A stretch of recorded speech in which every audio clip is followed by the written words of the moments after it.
Hey guys, what's up? It's Rachel. Today's video is going to be a quick tutorial for Famous Last Words by My Chemical Romance. I am so sorry if I butcher the pronunciation of your name, but this video was requested by Yayyyyy here on YouTube. So this is for you. I'm just going to teach you guys how to play that signature riff, which I'll play for you in a second. And then beyond that, the song is basically just chords. So I will link you guys a good website for the chords of this song in the description. And if you need help with that, I'll make a part 2 of this video, but for now I'm just going to show you that riff. If you find this tutorial helpful and you want to see more, don't forget to hit that like button and hit subscribe because I put out new videos every Monday and Thursday. Free to say hey in the comments below and let me know what you want to see in future videos. Here we go. Okay, so before I show you guys anything else, I'm going to show you the riff and what it sounds like. So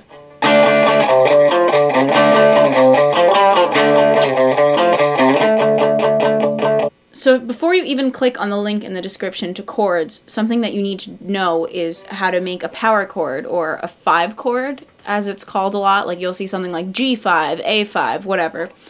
The chords to songs like this aren't the full fleshed out major chord like in most songs. In more like punky rock songs, they usually just play, which is something that you're gonna have to actually know how to do for the riff because it's right here.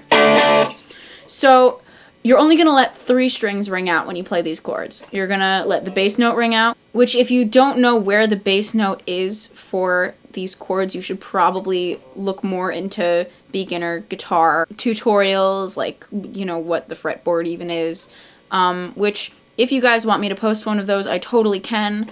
But, like, for example, this is a G note. So you're going to put one finger, your first finger, onto there. And then on the string beneath it, you would put your 4th finger, your ring finger, 2 frets up, and then your pinky finger right on the string on the same fret underneath that. And then your pinky finger right on the string beneath it in the same fret. So it would sound like this, and all together it would sound like this.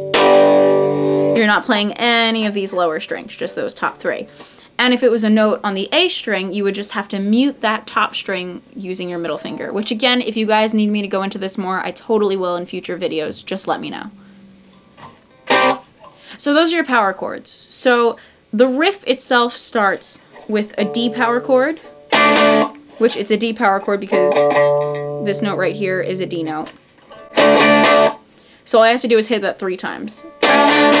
That's it. Basically, this riff is broken up into 2 different parts. This is the first part. This is the second part. And then the first part repeats again. And then it just goes right back to that D chord. So all you really need to do is master that first part and then add a little something to make it into the second part. What I mean by that is the first part is, and then the second part, and then instead of going right back down there, you're going to go, and then it repeats back to the first part again. So they're very similar.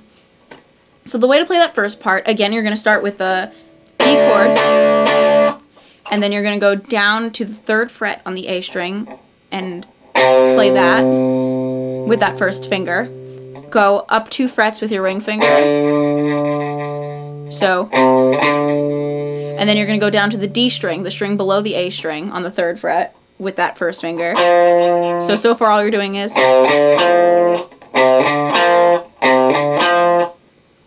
and then you're just going to go back and do everything backwards. So, again, you're doing that first note, second note, 3rd note, back to the second note, and back to the first note.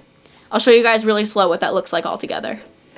And then really fast, it sounds like this. Okay, so now we're going to do the same thing again for part 2. Okay, stop. Now instead of going back down to that second note, you're going to go and do the same thing that you did on the A string, but on the D string. You're going to put that ring finger, that 4th finger, on the 5th fret of the D string, which the last note that you played on the 3rd fret is also on. So, and then you're going to go back down to the 3rd fret. So it's going to sound like,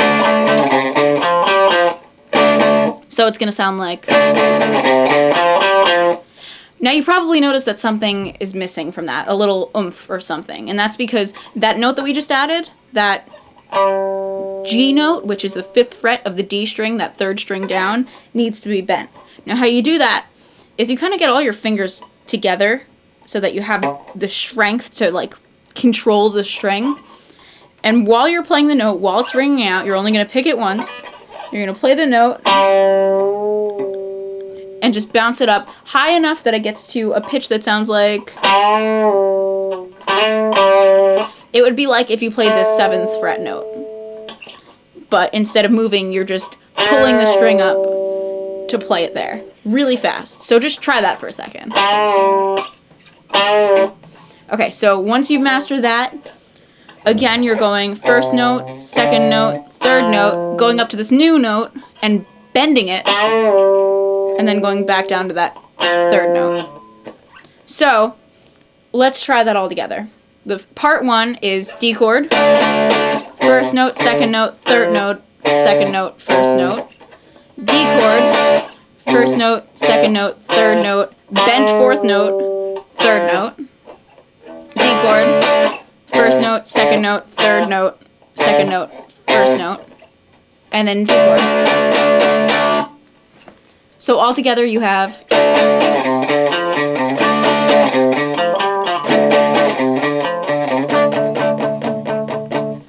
I hope this helped you guys out. I know it seems a little hard, but it's really just 4 notes, one of them being bent, and 1 chord. So just keep practicing and you will own it soon. Please feel free to ask any questions in the comments and I'll get back to as many of you as I can. And if you feel like you really got this and you're excited about it, feel free to post a video response to this video because I'd love to see you guys being badass guitarists too. And don't forget to hit subscribe because I do put out videos every Monday and Thursday, and there will be plenty of covers and tutorials coming up. And a lot of you guys have been requesting more My Chemical Romance songs, so there will be a lot of those soon. I'll see you guys next time.